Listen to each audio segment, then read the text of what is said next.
नमस्कार दोस्तों, गंगा दशहरे की पौराणिक कथा आज मैं आपको सुनाती हूँ। बहुत पुरानी बात है। एक चक्रवर्ती सम्राट राजा सगर हुआ करते थे। उनके 60,000 पुत्र थे।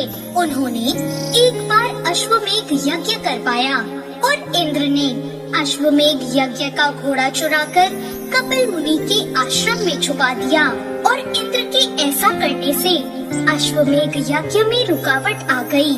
महाराजा सगर ने अपने 60,000 पुत्रों को यज्ञ का घोड़ा ढूंढने का काम दिया।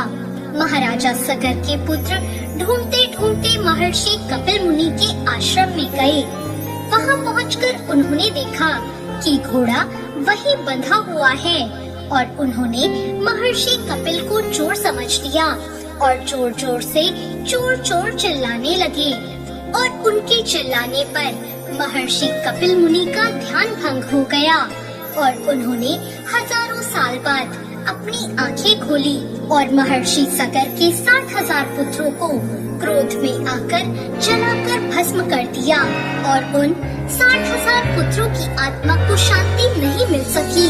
महाराजा सगर ने अपने पौत्र अंशुमन को पता लगाने को भेजा।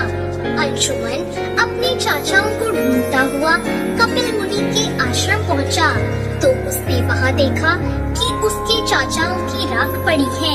उसने पूरे भक्ति भाव से कपिल मुनि को प्रणाम किया।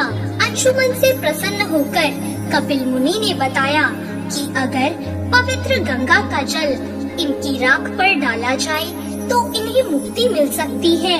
अंशुमन ने सारी बात जाकर राजा सगर को बता दी और उसके बाद अंशुमन के पुत्र दिलीप के पुत्र भगीरथ ने ब्रह्मा जी की कठोर तपस्या करके उन्हें प्रसन्न किया और माँ गंगा को उनके कमंडल से मुक्त कर दिया। लेकिन माँ गंगा ने कहा कि मेरा भार पृथ्वी सहन नहीं कर सकेगी।